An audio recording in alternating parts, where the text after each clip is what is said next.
Hello, I'm Pauline from Pauline's Quilters World and welcome to my presentation. I'm going to talk to you all about feathers. How many of you love quilting feathers? How many of you don't like quilting feathers on your quilts? And like we've got this quilt on the table here and we've quilted lots of feathers on it. It's something that I struggled with. When I started teaching myself how to quilt, feathers was something I just could not do because I felt that if I could draw a feather, I might be able to stitch it, but that didn't even work. I practiced drawing on paper and trying to get the feather shape right, but I could never get it so it fitted in. So I just want to show you a few of the little tools that I use now to do my feathers, and hopefully it will help you. And be aware that doing all my quilts, I do them all quilt as you go. So I'm never having to struggle with a big quilt going through the machine. So we're not going to talk about quilting a big quilt. We're going to more or less start as a beginner. Let's say we're all at preschool and we have to learn how to do something new. We're going to take it step by step by step. So I love to use the Hobbs Heirloom double-sided fusible batting. That means that I don't have to use any safety pins or anything like that. It's cotton, 80% cotton, 20% polyester. It adheres to your fabric with a hot, dry iron. So it's just wonderful. It's 2.4 wide, so it's very, very wide.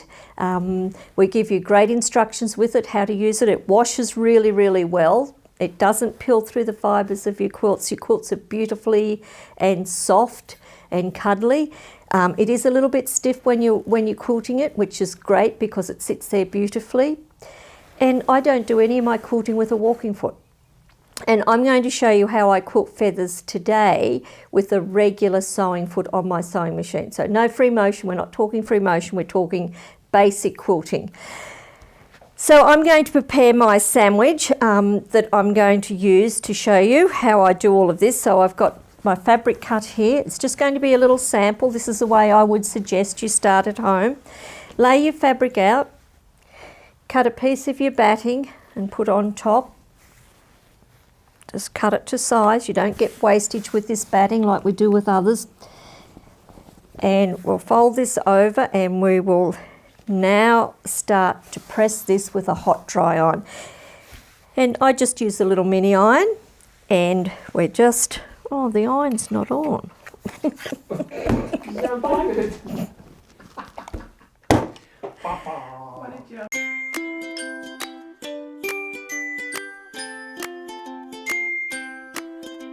So now we'll just slowly press it. I'm going to use the little mini iron and on small pieces, that's all you need. Or you can use your big iron, but don't iron fast.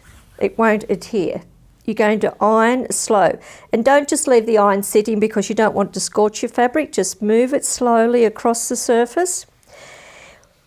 Just keep going. Now if you iron it down and you find you've made a mistake, that the fabric's crinkling or something's happened, you could peel this off hundreds of times and re-iron it. It will just sit there beautifully.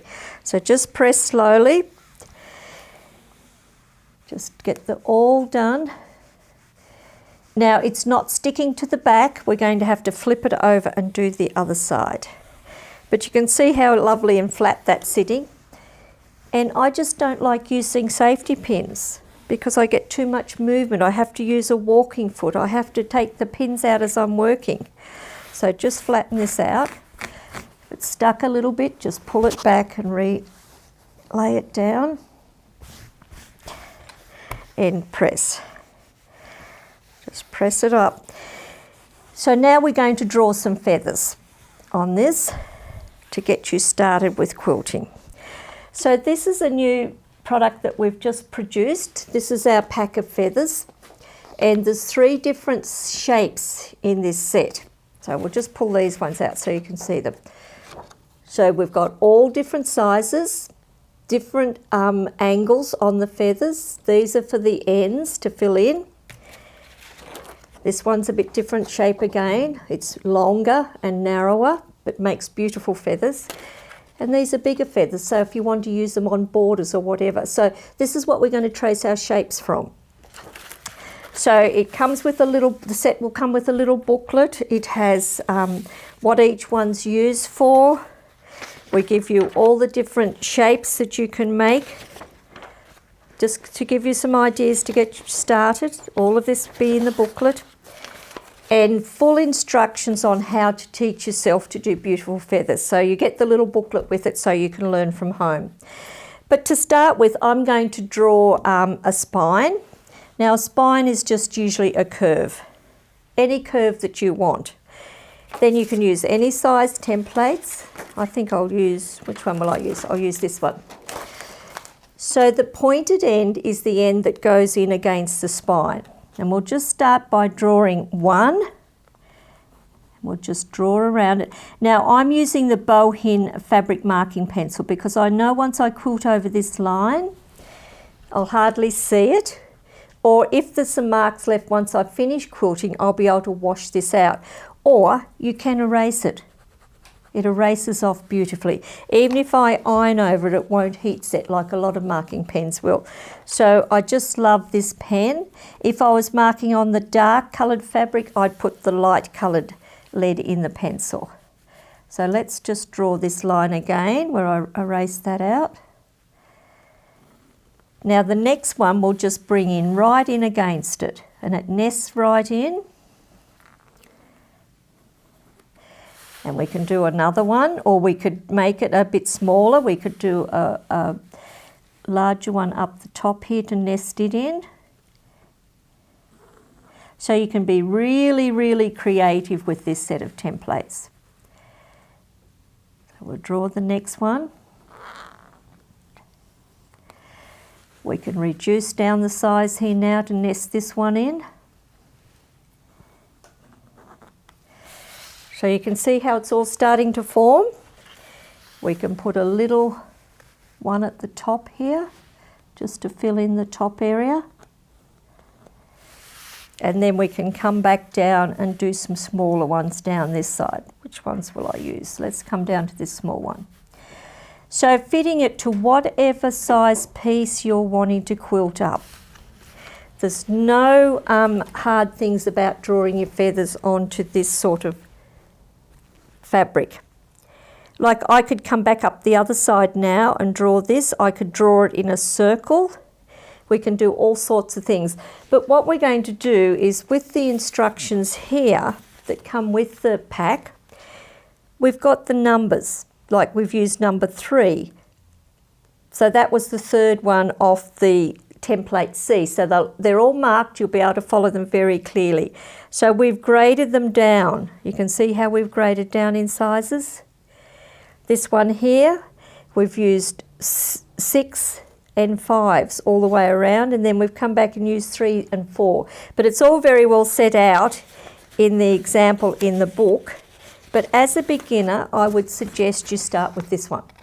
Just draw one of these, just draw one spine and draw some shapes on here and then go and stitch it. But we're going to go to the machine and we're going to show you how we would stitch this with our feed dogs up.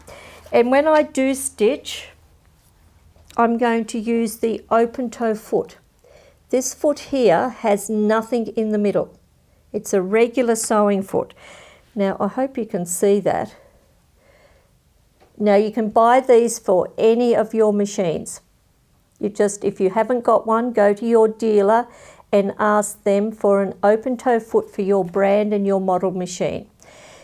Why I recommend this foot is it means that I can stitch on a line and see it perfectly. If I use my regular sewing foot, I won't be able to see the line. So we'll set this up on our machine. I'm going to use a contrast thread. I'm going to use a red thread so you can see the stitching. And we'll just give you a little few tips. But I am doing a class on using these feathers in the Great Australian Craft Show, and it's well worth taking that class because I'll take you through step by step. This is just a little demonstration on the templates. These are brand new. It's the first time they've been on the market, and it is through the Great Australian Craft Show. We do have the Pauline pencils. They're wonderful. They come with white leads and the black leads. And when I go to the sewing machine, I'm going to have my machine set up with the sew slip mat. This is a slip rim mat that goes over the bed of the machine. You take the paper off. This side that the paper's on is a sticky surface. This sticky surface will fit to the machine, stick down onto the bed of the machine. this creates a slippery surface. I'll have my feed dogs up and my fabric will just glide beautifully through the machine. So let's go to the sewing machine, get it all set up and give you a little tiny quick demonstration on how I quilt the feathers with my feed dogs up. So now we're at the machine. We've got the open toe foot on. You can see it has nothing here. And as I said, I've put a very dark contrast thread on, so you're going to be able to see what I'm doing. I've got my feed dogs up. I've got my stitch length set at 2.5, but I may adjust it up to 3, but I'm just going to test out and see how it goes. I'm now going to put the sew slip mat on the machine, so I'll take the brown paper off the back and put that aside. And do keep the paper because you want to wrap it back in that when you're not using it. So we just put this over the machine bed. So you see it fits around the feed dog area nicely. And it will fit any machine. Pull your bobbin thread up from underneath and then just stick this down. Now do pat it down because you need it to really grab to the machine. If you don't pat it, it's going to move as you sew. So now when we put the fabric under here, it's going to allow my fabric to slide, so I'm not going to have to push from the shoulders. So it'll just make the quilting journey so much nicer for us. If you've got a machine that you can leave the needle down in the position at all stages, do press that before you start because you do want the needle to stay in the down position, like mine just went out, but I don't need it down yet. So now I'm going to stitch down the vine just to give you a little bit of an indicator how easy this is to do. And remember, we're working on a small piece of fabric. I'm not talking about quilting on a big quilt, I'm talking about quilting on a small piece of fabric. So we're now just going to sew on that line. So it's just normal sewing. It's nothing, not quilting, I'm sewing. So just keep coming down. Just follow the line. And if you do run off the line a bit, it doesn't matter. Because when you wash the pencil marks out, nobody will see that you've ran off a line. Now we're just about ready to start our first feather. So we're just going to turn around these curves as we go. And it's just a way of encouraging anybody to get started with quilting like this. You know, like a lot of people get very scared when free motion quilting's mentioned. You don't have to be scared. And that's why working on a small piece of fabric, you can turn the, sorry, I just need my needle to go into the down position. You can turn the fabric, you can lift the pressure foot, you can pivot around a bit. You know, and if you're lucky enough to have a machine that when you stop, your foot lifts off the fabric, that's fabulous, but I don't have one of those machines. I have to just keep lifting the foot. Just take it slow to get started. It's nothing about needing to be fast when you quilt. So come down. Now a lot of feathers you can travel down the spine again. You'll see that a lot, but if you don't want to, you would finish your thread off there and start again. So now we're going to stop, we're going to pivot around. Yes, you are turning the fabric a lot, but that's okay. And that's basically how I would like to get people started quilting feathers. You know, and you will advance on later on and you will be able to do them free motion, but get to understand them a little bit first. And that's why we've designed the templates to allow you to quilt like this.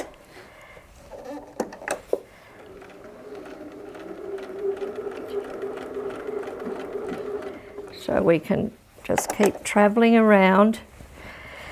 So that's as simple as it is. You'll just keep stitching until you fill up all the feathers. And if you don't like doing it that way, it might encourage you quicker to go on to quilting free motion instead of turning it like this. But remember, you can do it. You just have to have patience and practice a little bit. But use the templates to help you get the design no matter which way you want to quilt. So we'll go back now and we'll show you another couple of things away from the machine, and I hope that you're going to sit and do a lot of practice. Well, just keep practicing. I know if you're a beginner it's very daunting, but this is how I taught myself. I just had to draw the feathers, and it was very hard to find them when I first started, but now we've got a set for you. Don't forget you get the 3 different sizes, different shapes, all the different feathers you can do. So remember there's 3 different lots in here. There's the little booklet that comes with it to take you through step by step. There's the pattern sheets that will give you some ideas, and obviously you'll get more and more ideas as you start working with them. So just give it a go. Get your Sew Slip mat if you don't already have one. Get a really good quality marking pen, but remember the one we use is the Bohin. B-O-H-I-N. It's a French marking pen and it is absolutely brilliant.